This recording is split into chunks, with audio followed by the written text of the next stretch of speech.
It's 48 past 10. It's another rainy, crappy, miserable morning here in Culburra Beach. Have a look outside. It's misery guts. It's terrible. Anyway, we're indoors. That's all good. So this week, or the last couple of weeks, there's actually been a development in the autofocus issues that are plaguing this camera that I'm recording on, the GH5 from Panasonic, the Lumix GH5. Now, this guy, Z Pro Media, is reporting on a somewhat of a fix. This is his channel here, Z Pro Media. And what he's doing, let's full screen this sucker. What he's doing to get this to work, let's just have a quick squiz. He's working off shutter angles. Let's have a look. We're at the 179-degree shutter angle. Hit record. Now I found this mode to work the best on the GH5 before this new finding, and I don't know if it works any better. If I hold something up like... So, just to cut the story short, what he's worked out, and he actually didn't report it first. Another channel called Yoda Yeo, he reported it first. This guy, Z Pro Media, is just re-reporting it. My washing's ready.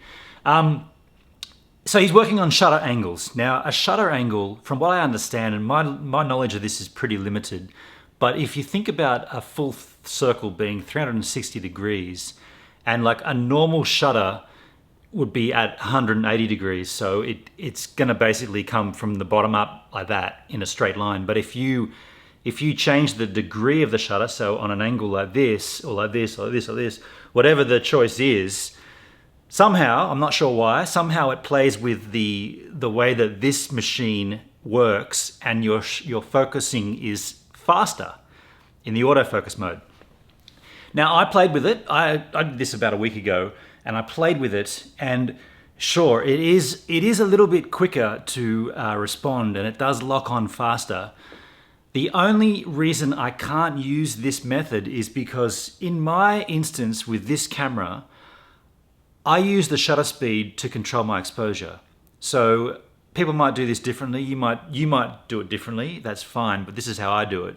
I shoot everything manual. So I'm shooting in a manual ISO and a manual aperture and a manual shutter.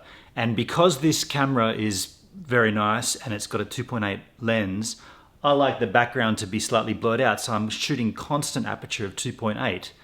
Constant ISO of whatever I need. In this instance, I think I'm at 200 inside here. So I changed my shutter speed. Now with this method, you need to be changing your shutter speed constantly. Oh, sorry, you can't change your shutter speed constantly. You need to lock it to the 1 degree angle. So when you change in the camera shutter speed to shutter angle, and then you start to see a little D next to the, like this guy's got right here, that's his shutter angle. If you can get a focus, oddly enough, that's his shutter angle. So normally that'd be a shutter speed. And what he's saying is you've got to keep that on a constant shutter angle, whereas I'm constantly moving it. That's why this technique doesn't work. And that's why the GH5 still sucks. And as soon as a new camera comes out on the market, I'm jumping ship, get out of Panasonic land. I'm only using this because it's the best at the moment. I've got no ties to Panasonic, no ties to any camera company.